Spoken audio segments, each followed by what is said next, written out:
Hi, welcome to today's episode of Conversations with Karen and Kat. I'm Karen Scott Green. And I'm Kat Hardrick. And we are here today live. Live. Living color. That's right. With Dr. Chana Campbell. Yes. Dr. Campbell is the founder of New Beginning Counseling, LLC. Thank you so much for joining us, sister. We appreciate Thank you. Well, thank you for having me. You, Dr. Campbell, are very impressive. Mm-hmm. You are a graduate of Regent University in psychology. You have a master's in community counseling from Argosy. Am I pronouncing that right? Argosy.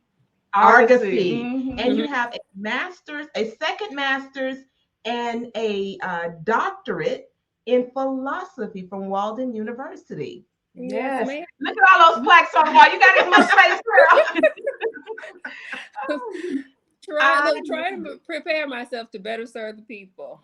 Amen. Yes, I love it. And so you have started a wellness program. So tell us about Mind, Body, Soul, and how that fits in with the counseling services that you offer. Okay, so I opened my practice here in Snellville about 3 years ago. My background was family. I did marriage counseling, and I did in-school counseling for about 4 years. But when I opened my practice, I really wanted to work with women, because what I was seeing with some of the adults I was working with, a lot of women are really stressed out, burned out, tired, fatigued. African American women have higher rates of depression than other demographics. So I was seeing a lot of depression and anxiety. But when working with my clients, I found that a more holistic approach seemed to work better in terms of results. So I wanted to work on the body, mind, and soul, and that's how that program came to be.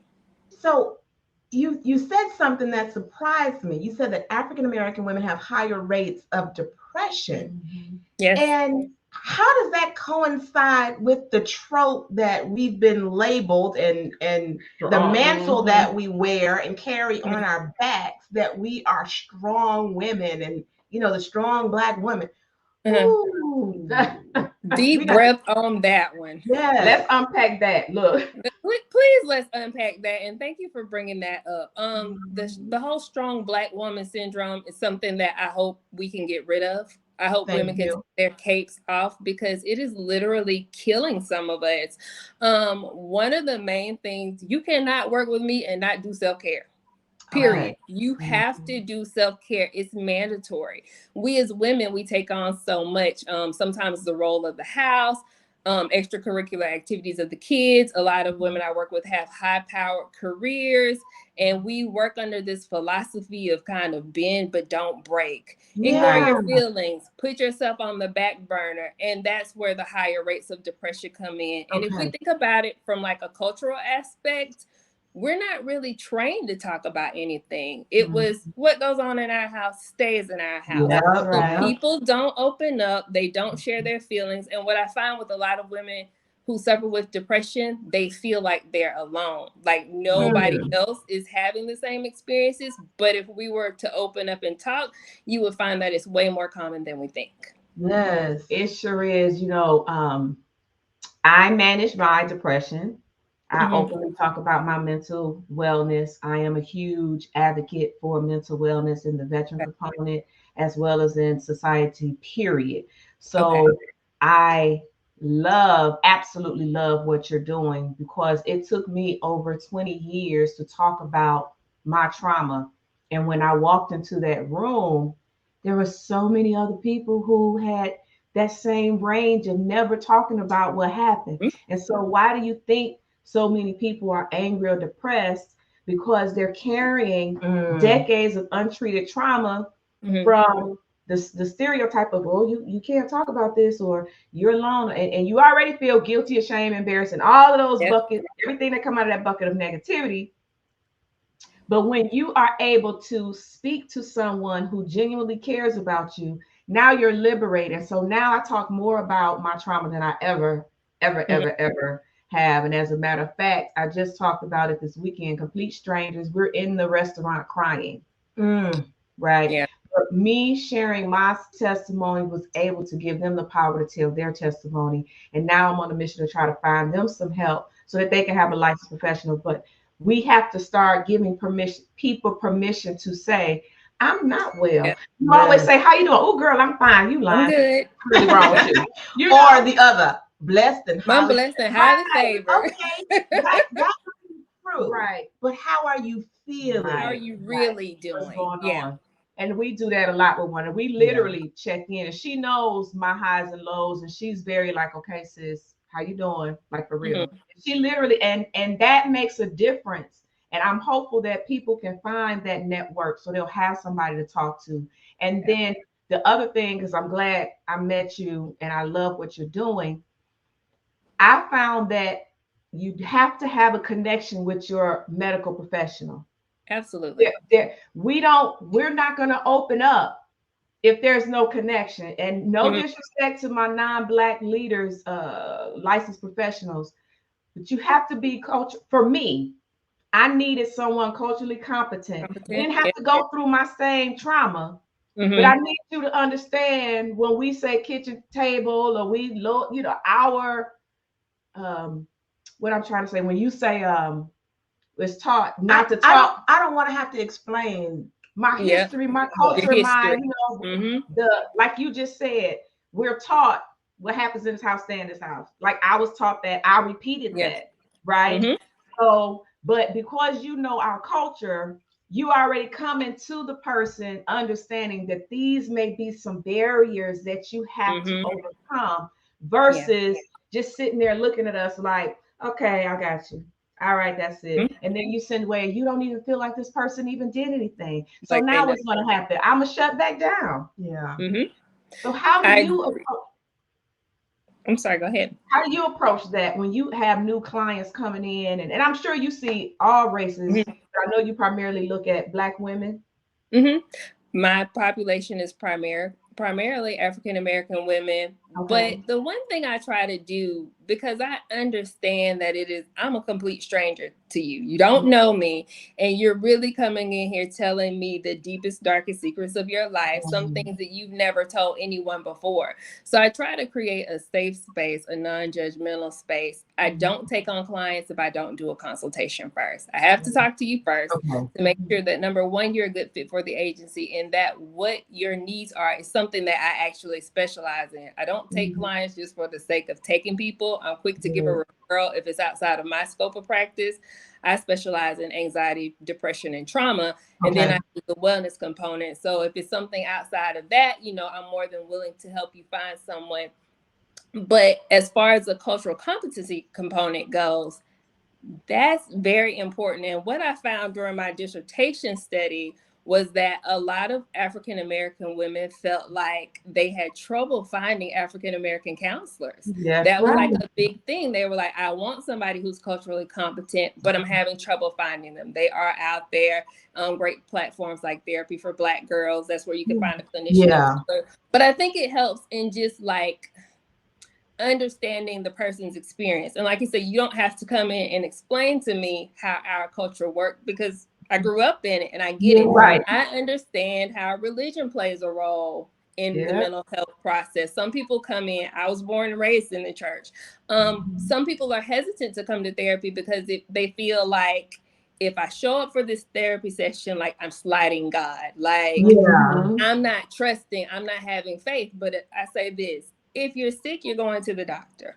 If the doctor tells you you have cancer or something like that, you're going to go seek treatment. And with the mental health side, it really is no different. I think if we can get away from some of the stigma and the shame in our community that comes along with attending therapy, because you hear things like, oh, well, this person is crazy, or they need help, I don't. We don't want to seek the help, but you need the help. And if you need it, go get it, because it can free you. I think it's a shame when you look back over people's lives and you think, man, if they just had some help, how different could their life be? What would the trajectory of their lives really look like if you just sat down and talked to someone? And the thing is this: if you go, you get a therapist and you say, you know what, I don't like this therapist, it doesn't work for me.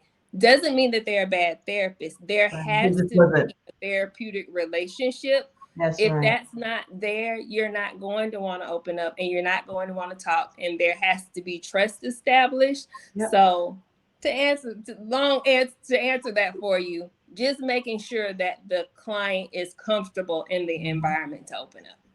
Girl, yeah, I gave my therapist a hard way to go, honey. And now I have to, especially when they were not culturally competent. And I'm gonna say a short story. I had we have the Crown Act. I don't know if it's in Georgia, I can't think, but I know California was the first one to have the Crown Act. And me and my therapist, who was non-Black, had the conversation because she couldn't understand what the big hoopla was.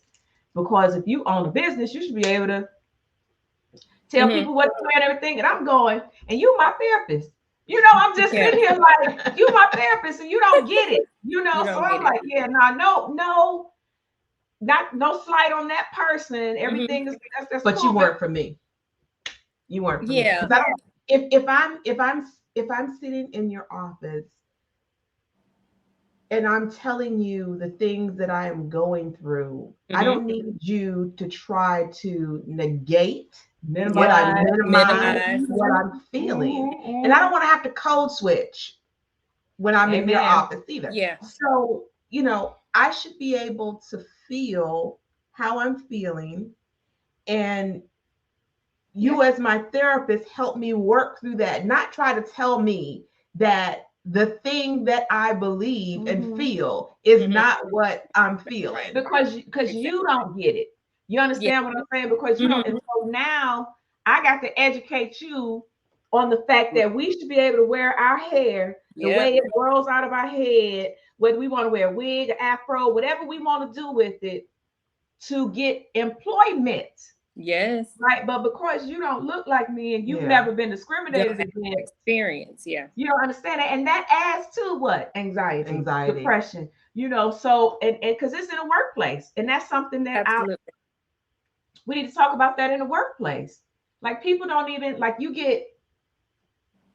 I'm not trying to be rude to anybody, but you get visual aid, you get hearing aid, you get people who have physical altered abilities. But we do not, for diversity, equity, and inclusion, we don't think about PTSD. Like, I have so much anxiety being in a space, and you got all these men around you, and I'm in finance when I was out here working full time, that it's anxiety for me. You coming around sitting to me close like this, you want us to put in conference rooms and stuff, man, and my flight kicks in. Now I'm about to get fired because I'm ready to cut somebody out. Yeah. And a lot of the clients that I work with, I have a background in corporate because this is actually my second career. So I worked in finance prior to coming into this, and I worked in corporate America. Microaggressions, people don't understand that, and it's really hard for me to explain racial trauma, even if I'm talking to like a colleague that doesn't have the same background as me. I can't really put it out there in a way to make you fully understand it because you haven't lived it. So like, if I were to say, if I had to talk to my son, I have a son, I had to talk to my son about how to interact with the police, Black Lives Matter, all of that. You don't understand what it's like if your husband gets pulled over or he's not home on time, like the thoughts that could kind of run through your head. Did something happen to my spouse? If he gets pulled over, is he coming out of the situation alive? Like, if you haven't had those experiences, it can be really hard to understand. So that's where I think the minimizing comes in, because it's in their eyes, it's not that big of a deal, or they may not be able to connect to it on the personal level. And for you, it's like life or death. And for them, it's kind of like, I don't really get it. And like the microaggressions at work, with the comments that are made, I work with a lot of CFOs, CEOs, women, high-powered careers. A lot of them are some of the only African Americans in the room, and they're having these high-powered positions, but they're suffering with imposter syndrome because they're being traumatized at work because of certain things that are being said to them. Or it's always this thing of, I have to temper my response. As women, Black women, we have to be really guarded a lot of times, because if I say it too forcefully, now I'm angry Black woman, and I upset everyone in the room. And Whereas somebody else might get the luxury to cry, that might not be a luxury that I have because I'm expected to suck it up and do what needs to be done and quote unquote handle business. And if you're dealing with someone who hasn't had those experiences, I think it can be really hard to relate to. Yep. So what do we need to do to get the message across to our community, Black women in particular, because that's that's who we are, that therapy is okay. Like it's okay. It's not a bad thing. Like and even if you get someone who's not the right person for you, try it again. How do you get that message across to your folks? For me, I think it's about normalizing the experience of therapy. There's such a gap in mental health services for us as African American women. When you look at other demographics, there aren't a lot of people to say, hey, you know what? I did this. This is my experience. This is what it feels like. This is what it looks like. So when you have platforms like this, thank you very much for opening the dialogue up. It allows us to see, you know what? It might not be so bad. This might not be as bad as I think it is. I may be able to benefit. My clients are some of the biggest advocates because they tell their friends. And then another friend tells another friend. Or like when we do, like if I'm out in public or I do workshops or conferences, that's a really great way to get the word out. There's a lot of conversation, believe it or not, when I go get my hair done. There always ends up being a conversation about mental health, especially if people find out what I do. The conversation goes in that way. And me and my stylist, I've been seeing her for years, so we laugh about it all the time. And she was like, every time you come in here, we're going to end up talking about mental health. But I find that a lot of people look, girl, we need to get you an invoice. We need to get a discount on that hairstyle then. I know. But a lot of people are curious, and I think they don't know how to go about finding services. That's what I found out a lot too. When I talk to women, and I say, okay, well, how did you go about finding your therapist? A lot of people are intimidated, like when they go into these different databases and they see all these letters behind people's names. It's like, what is this? So like the process can be overwhelming, but I would say do a consultation, talk to the clinician, ask the questions, do your research. But I think educating people on mental health services, what it's like, the benefits of it, and just talking more open and freely about it and normalizing it and not stigmatizing it. I think that's the best way to advocate for change. As we're speaking, when we do our so we had an MLK Day every year. So we had our second one. I say every year, girl, but we're gonna name it, claim it. But that would be nice to have a wellness person on staff, because when we do this, we have like the Sheriff's Department, LT, Chief Carr and their team, and they're the community outreach, and they provide resources like for temporary housing and so forth. But it would be nice to have you be a part of it as well, or your team, so that we can have you out there in the public so people can see you, touch you, and you're not like this foreign, like this scary process. And so now people can see you and walk up and get information, because if we put it out there and make it more normal, right?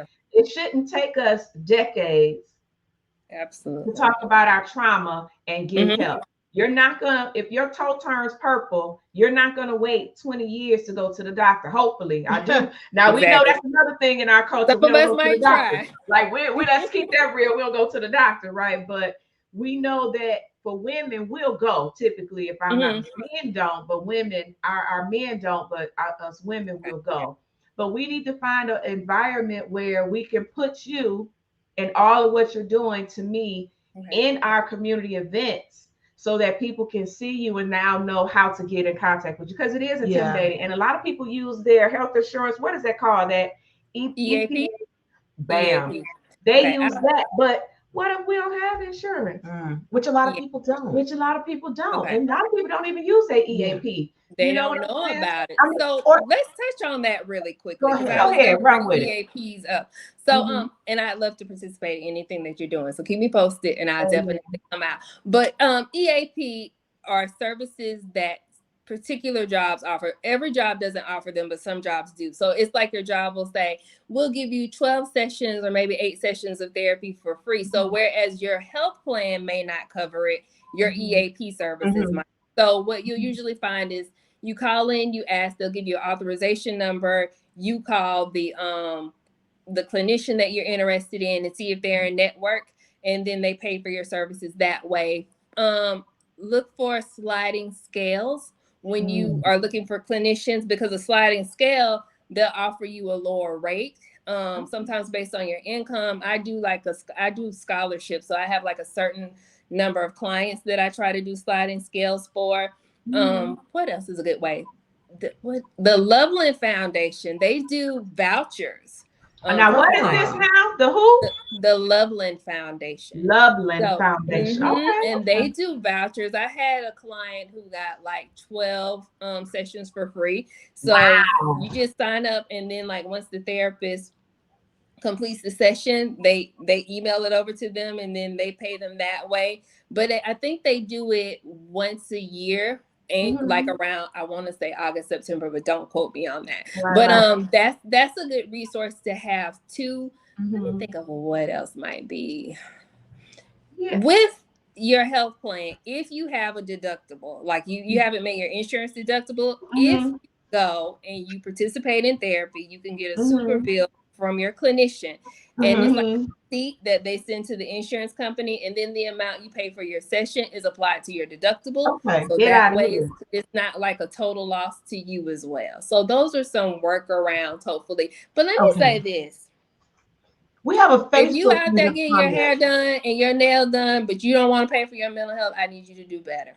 Hello. Let's say that again. Is that a t-shirt? Is that a t-shirt? Say again, doctor. What? Because sometimes we prioritize everything but the thing we need to prioritize. And we got to do better with that. You're not going to be able to take care of your children properly, your spouse. You're not going to be able to show up as the best version of you if you're always struggling like emotionally. And what I found is what impacts you emotionally will impact you physically. I cannot tell you how many times people come into therapy to see me and they have what we call somatic symptoms. So that's when the mental health aspect causes physical issues. So they might be having chest pains and headaches and migraines. And they're at the doctor and they're spending all this money on tests just to find out you're stressed like beyond belief. And so to touch back to what you were saying earlier about working with a primary care physician, if anybody comes in to see me and they're having all these physical symptoms, the first thing we're going to do first is go get you a physical, talk to your doctor first, and then we rule that out.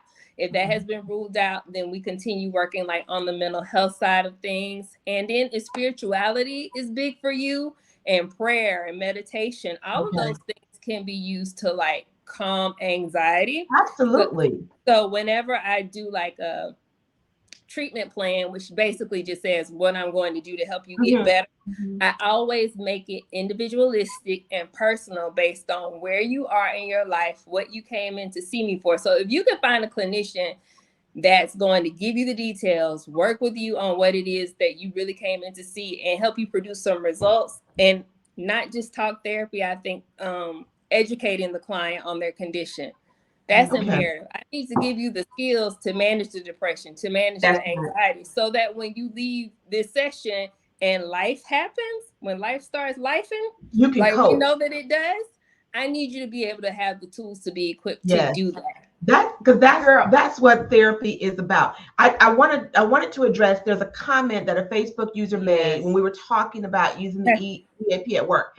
There's someone said that it's stigmatizing to use it at the workplace, the EAP. Can you speak to that? So that could be kind of twofold. Like I have some clients who come in and they only want to pay cash for their therapy services because your insurance company does get like your diagnosis. They don't get your notes or anything like that. So like, let's say if I have generalized anxiety, when we bill for it, it'll say F41.1. It's just like a number code. But for certain jobs, people don't want that to be seen. With EAP, it's kind of like the same thing. But realistically, if you're using EAP services and it's not like something that you feel like is going to impact like your job, is it that big of a deal? That's what you have to just decide for yourself. That's personal. That's individualistic. So wait, I got a question then. Okay. So help me understand this. I use my EAP. The results come back of my condition. It's going to be shared with whom in my job?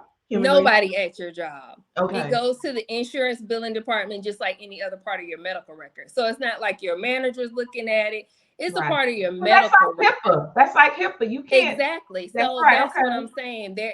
There's this idea that my manager's going to find out. The people on my job are going to find out. That's private and protected information. That's a part of your medical record. So when we say to people your diagnosis becomes a part of your medical record, it's like any other diagnosis that you have. It's like a separate entity. So it's not like everybody at your job and HR knows like what's going on in your life. So what I had to do, I guess it also too depends on if someone works in a small office or they're in a big company. Well, no, because nobody gonna know unless you tell them you use unless it. you tell it, and Right. your therapist can't tell it. When that code comes back, who does that code come back to? It's part of your medical record. It doesn't go to anybody in your office. Okay. It's a part of your medical record. It's not going directly to the people in your office. Okay. Now, I think what she may be getting at, and if she's still on, she can feel free to let me know whether or not I'm accurately answering her question. Like, is she concerned about the people in her office knowing that she's using the EAP services? Because that goes through HR. So, like, is that a concern? Like, you're worried about that? She was talking about the EAP services because she made that the user, I don't know if it's a she, made that comment when we were talking about the EAP services. Correct. So she was saying that there's a stigma attached to that in the listener. Work. The listener was saying that was there's a stigma attached to it in the workplace by using those services. Right. So somebody must know when you use it. And if it depends on each company does EAP services differently. So it could be like if you're small in-house, I don't know like who on that end is seeing things, but like for major companies, they're going through, like if you have United Healthcare, there's a different division of United Healthcare that does the EAP services. So does that make sense how I'm explaining it like that? So yeah, but this is the thing. This is the problem still. It goes back to stigma. Everybody needs help. Nobody's looking at your personal notes. Nobody knows what you're in session for. Nobody knows what you're talking to your clinician about. So do you suffer in silence or do you get the help that you need? This would be no different than you using your medical insurance. Well, the other thing to that, Dr. Campbell, I like saying that, Dr. Girl, look. But the other thing to that is, if I'm already suffering from depression and anxiety, the thought of someone knowing, because the power of that illness is stronger at the moment because it's untreated than my ability to overcome these fears. That's why I'm still going through this loop. Okay. So one, we have to get that person to a space where they have the strength and the power. And I'm gonna give you an example. Don't let me forget my example about when I used to talk publicly and when I ran the office. The other thing to our listener is we need to find a legal way of saying you can't embarrass me and put my business out on front. If I'm going through HR and that's the proper channel, that's what HIPAA is about. Correct. That's HIPAA. HIPAA protects that. So nobody's getting that content. That's what I want people to hear.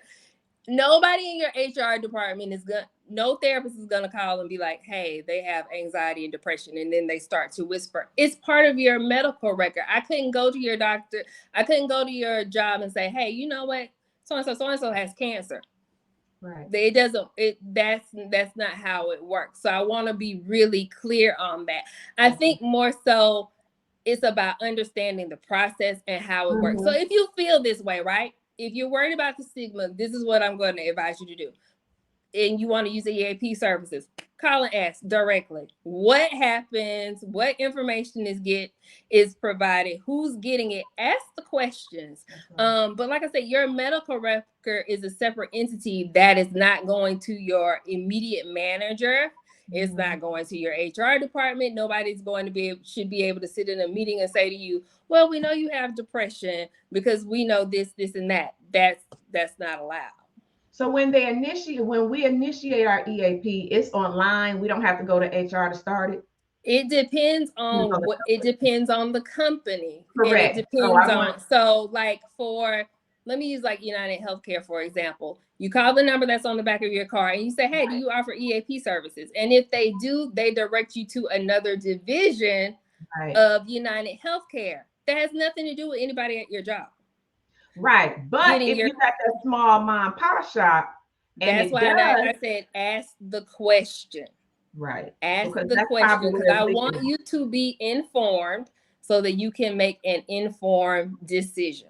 Because each EAP operates differently. So just ask the question if you're concerned about anybody having access to your medical records. But you are protected by HIPAA privacy. So I do want people to understand whether you're using EAP or you're using your regular healthcare insurance, you are protected by privacy. So I want you to be aware of that.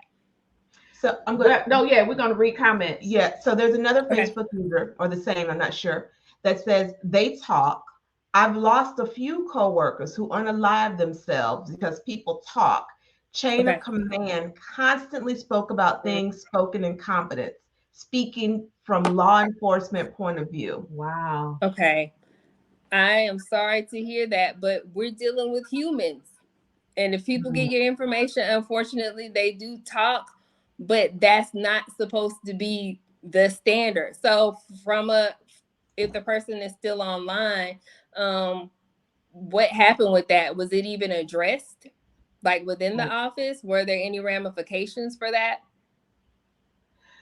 We don't know. That's probably their comment. But I will say my 2 cents is, even if people do talk, your mental wellness is more important than any conversation that anybody can have. And you are protected. If I'm not mistaken, I have an attorney right here and a doctor that says HIPAA prevents that from happening. So if you have the names, jot down names, dates, time, information, and report them behind, because we want you healthy. So bump all of the negativity. So if you're and what I would say to that is, if you're in an office where you do not feel and you have a reasonable suspicion that does happen because you've seen it, because I definitely don't want to negate anyone's experience, because it's very easy to say, ignore it, but when this is that's not what we're saying. your world, I would say then to reach out to a professional outside of the EAP network and see if you can find a community-based health center that you can go to on a sliding scale, because I think just about every state there's a network of community health boards, community service boards that have mental health professionals, and they work on a sliding scale. So if you're listening to this and you're in a situation where you don't feel comfortable or you don't have confidence in using your EAP through your employer, then definitely go look for community resources. Do we have one in Georgia? Let me see. Oh, absolutely. Do we know what it is? So it depends on the county. So it's county. So we're in Gwinnett. Let's just drop. Gwinnett has a board. Gwinnett has a community service board that is Gwinnett, Rockdale, Newton. Community health. It's a community health center that they provide community health resources. They have them all throughout the state of Georgia, and I've heard that other states have that as well. So if you're listening to this, because they could be listening to this from anywhere in the world. Correct. If you're in the U.S., definitely look up community mental health resources. Gotcha. And find your professionals. There is someone out there that you can talk to. And it's not going to be as expensive as you believe. You can't put a price on your mental health. You really can't. And let me say this, because I don't want anybody to be scared or fearful, but I don't want to diminish anybody else's experience either. If that has happened to you, that should not be happening to you, because there are parameters put in place with that. But you're dealing with human beings, and sometimes everybody doesn't do the right thing. We got to be honest about that. Everybody does not do the right thing. But I'm going to say this. If you feel that way, you always have an option to pay out of pocket. Because if you pay out of pocket, that's between you and the clinician. There's no insurance involved. So you do have that as an option, but do not let that be a deterrent for you getting the help that you need. This is about your life, and not just you, but everybody that's connected to you. What impacts me impacts my husband. What impacts my husband impacts my children. If I got trauma that I don't clear up, I pass that trauma to my children. We are talking about generations that are impacted by mental health. So please do not get caught up on this EAP point. Because I need you to go out here and get these services, because they are there for you to help, to heal, to change a generation, to change families. It's bigger than us. It is. It definitely is, girl. The one little example I wanted to give was when I ran. I cry a lot. What's the word you said when you have anxiety and it shows through physical? Somatic. Those are somatic symptoms. So I have somatic symptoms. And so one of the things that I would do is cry. And when I was running for office, I would cry during the the forums that we would have, and in public or whatever. And people would blow up my phone talking about, stop crying, don't cry, you letting this week or whatever, this jazz girl. Yeah. I had to just say, in my space of recovery, I fought too many years to get to a space where I'm able to even be on the other side and run for office. I'm not about to allow anybody to tell me to go back. My coaching taught me to face my trauma, face my triggers, take a deep breath, do an assessment. Am I relatively safe? Is everything all right? And just, you got to manage it and push through. Don't suppress it. It's taken over your life. It does. And when I said that, a particular person actually came to me and said, I suffer from depression, and because of your story, I'm able to talk about it. You see what I'm saying? That's the beauty. Yeah. That's the beauty in sharing your story, though. And if more of us were to share our story, I think we could heal our community that way. Crying is what we call a cathartic release. It is a release of emotions. And the one thing I tell my clients is, don't come in here and apologize to me for crying. They'll start crying and immediately be like, I'm sorry. No, do not apologize to me for crying. That's what we're here for. That's why so many people are sick. Because they're containing this energy. They're containing this trauma. Trauma shows up in different parts of your body. Like trauma literally changes the structure of your brain. So you're out here trying. I'm sorry, you want to say something? You want to say something. I'm amening you, because one of our Facebook users says tears are a sign of strength. Absolutely. Kat and I were having this conversation just the other day, or was I having it with my sister? I think I had your sister with my biological sister. Because I was telling her about this horrible case that I was an attorney on, and a young person had been molested, and I was saying how that trauma of the molestation or a child being touched or abused intrinsically changes who they were going to be.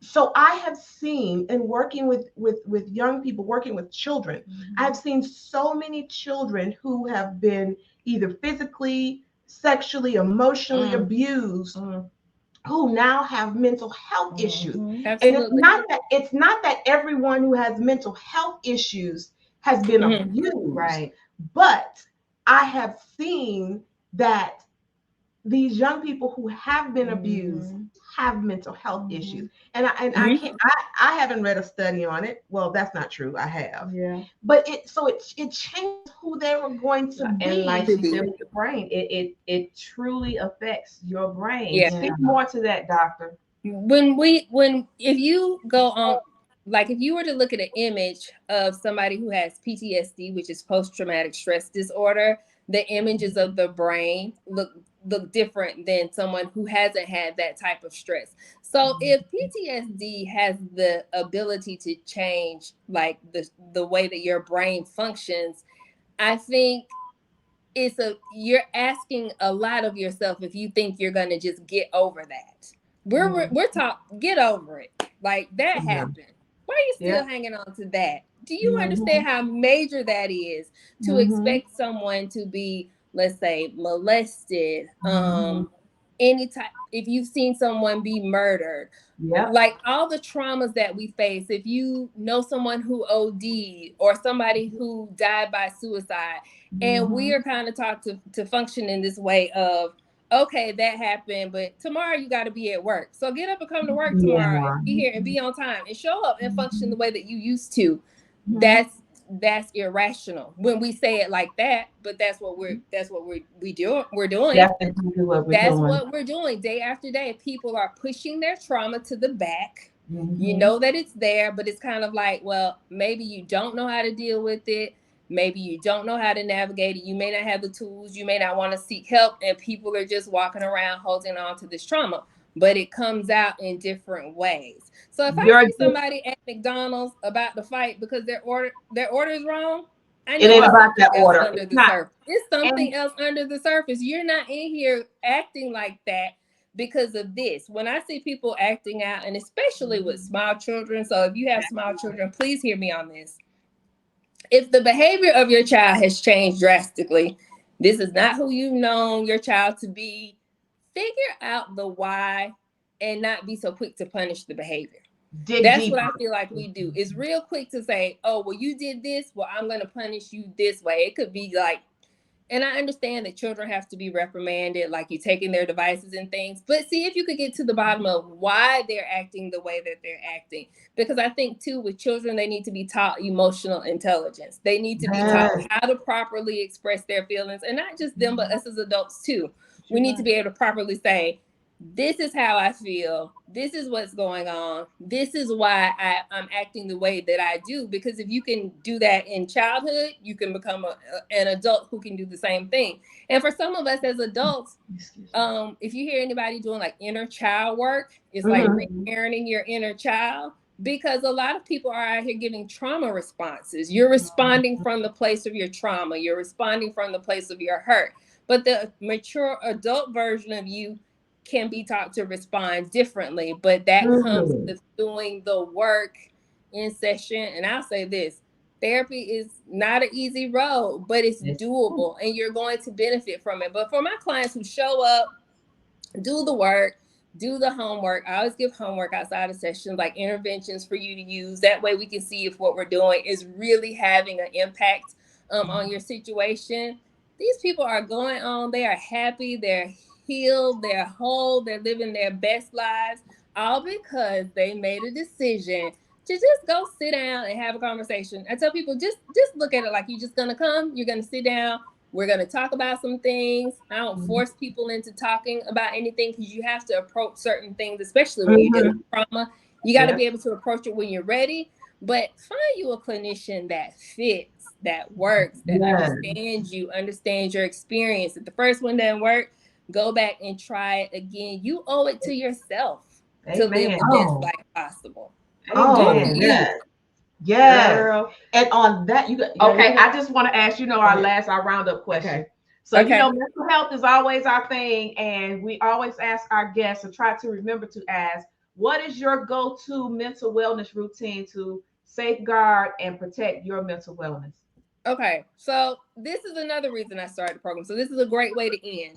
I used to be a runner. I still run now, but not like I used to. I was running half marathons, things like that. And then when I started interning, I had 3 small children. They each had 2 extracurricular activities. I had a job, so I was all over the place. I stopped running.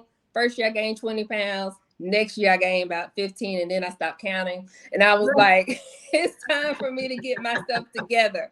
So that was 20. So in 2016, I started what I call my morning routine. And my morning routine starts the same every day. I do not deviate because it helps me to prepare myself for what's on the other side of the door that I call the world when I step out of my home.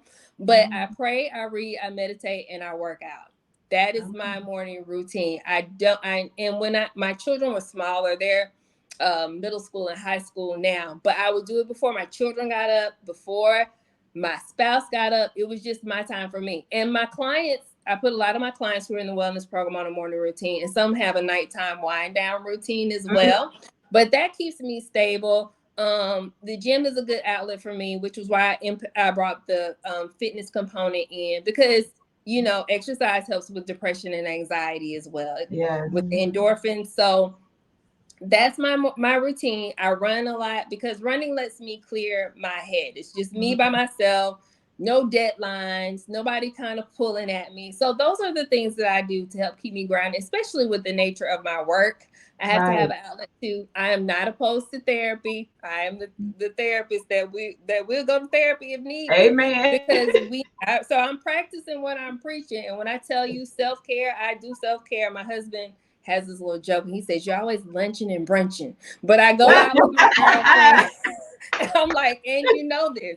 So I go out with my girlfriends. I read a lot. But I make sure that I take time for me, because when I put myself on the back burner, my life looked just like the life of my clients. My clients are a reflection of me. And I tell them my pain became my purpose. My pain is the reason I sit in front of you. I get what it's like to not be satisfied with your life, to not know what your purpose is, to have a job that you hate, to cry on your way to work because you don't like your job. I know what anxiety feels like. I'm a very type A personality.